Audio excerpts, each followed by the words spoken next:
2023년 12월 3일 서울 종로구의 한 아파트에서 대형 로펌 소속 미국 변호사가 아내를 둔기로 폭행하고 목을 졸라 살해하는 사건이 발생했습니다. 두 사람은 당시 이혼 소송으로 별거 중이었습니다.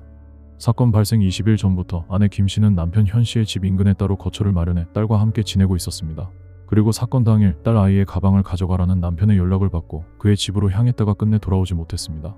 119 구급대가 도착했을 당시 김 씨는 이미 의식, 호흡, 맥박이 모두 없는 상태였고 머리에는 여러 차례 가격당한 흔적과 목졸림 흔적이 발견됐습니다.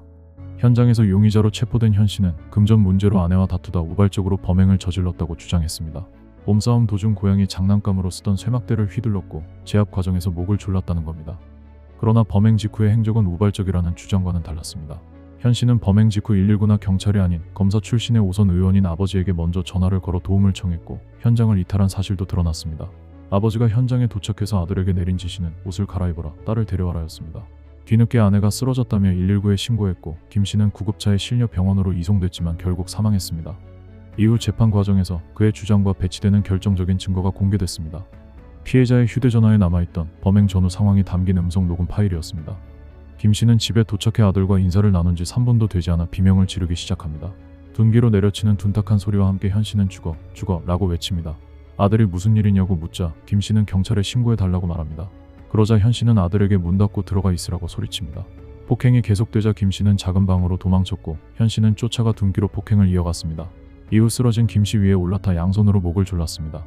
집에 들어간 지 불과 10분 만에 비명은 멈췄고 김 씨는 힘겹게 오빠 미안해라고 내뱉었습니다. 범행 직후 현 씨는 스스로에게 침착해 라고 말합니다. 현장은 참혹했습니다. 집안 곳곳에 비산 혈흔이 선명하게 남아있었고 전문가들은 우발적인 폭행으로 보기 어렵다는 분석을 내놨습니다. 현 씨 측은 둔기 폭행으로 과다 출혈이 발생했고 그로 인해 저혈량 쇼크로 사망에 이르렀다며 고의가 아닌 상해치사에 해당한다고 주장했습니다. 그러나 법의학자의 판단은 달랐습니다. 피해자가 병원 도착 당시 피는 많이 흘렸지만 헤모글로빈 농도는 정상 범위였습니다. 저혈량 쇼크로 사망에 이를 정도의 출혈은 아니었다는 겁니다. 결국 사인은 목졸림에 의한 질식으로 사망한 것이라고 판단했습니다. 현 씨 변호인 측은 우발성을 주장하기 위해 재판 내내 폭행 도구가 집안에 있던 고양이 장난감이라는 점을 강조했습니다. 하지만 그들이 말한 고양이 장난감은 35cm 길이의 쇠파이프였습니다. 수사 과정에서 현 씨는 10여 년간 아내를 정서적으로 학대해온 정황도 드러났습니다. 현 씨는 대형 로펌 입사 이후 실적을 내지 못해 스트레스와 좌절감이 커졌고 그 분노는 고스란히 아내에게 향했습니다. 이혼 소송과 별거로 상황이 자신의 뜻대로 통제되지 않자 그 불안과 좌절이 극단적인 분노와 공격성으로 폭발했을 가능성이 있다는 분석입니다. 전문가는 대형 조직에서는 자신을 억누르다 통제 가능한 대상 앞에서만 폭발하는 유형이라며 스포일드 어덜트 신드롬, 즉 버릇없는 어른 증후군이라고 설명했습니다.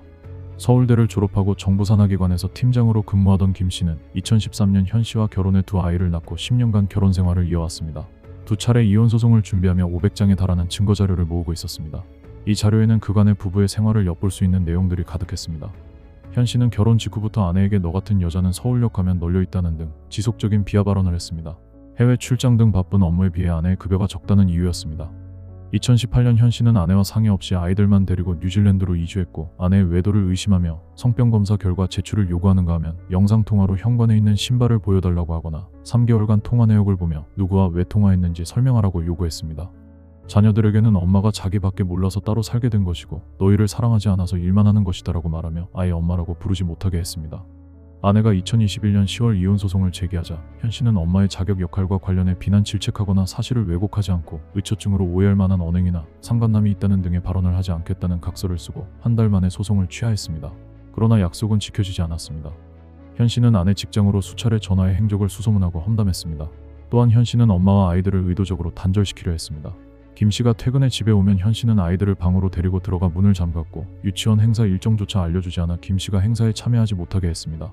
뉴질랜드 가족여행 중 초행지에 아내만 홀로 남겨둔 채 자녀들만 데리고 다른 곳으로 이동했고 미국 여행에서는 본인과 자녀들의 항공권만 구입했으며 김 씨가 홀로 따라오자 현지에서 발생한 모든 경비를 김 씨가 부담하게 했습니다. 심지어 추석 명절에도 아내와 상의 없이 자녀들만 데리고 홍콩으로 여행을 떠나 김 씨를 의도적으로 따돌렸습니다. 지난해 11월 별거 이후에도 현 씨는 아내와 딸이 사는 곳에 찾아가 소란을 피우다 경찰로부터 퇴거 조치를 받았습니다. 당시 현 씨는 딸에게 가난한 엄마 집에 있으면 루저가 될 거다. 장모에게는 이혼을 조장하지 말고 딸에게 참는 법을 가르쳤어야지라는 말까지 했습니다. 결국 참다 못한 아내가 다시 이혼 소송을 제기했지만 한 달도 채 지나지 않아 현 씨에게 살해되고 말았습니다.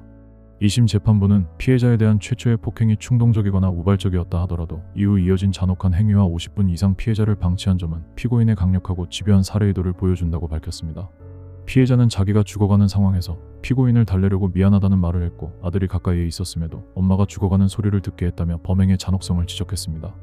현씨 측 변호인은 상해치사에 해당한다는 주장과 함께 범행 상황이 녹음된 음성 파일은 증거 능력이 없고 현씨의 심신장애 여부와 치료 감호 청구에 대한 심의도 충분하지 않았다고 주장했습니다. 그러나 재판부는 살인 혐의를 인정해 현씨에게 징역 25년을 선고했습니다. 이후 2025년 4월 24일 대법원은 현씨에게 징역 25년을 선고한 원심 판결을 확정했습니다. 하지만 계획성에 가까운 범행과 극도의 폭력성, 아이에게 평생 지울 수 없는 상처를 남긴 점을 고려하면 형량이 충분한지에 대한 논란은 지금도 계속되고 있습니다.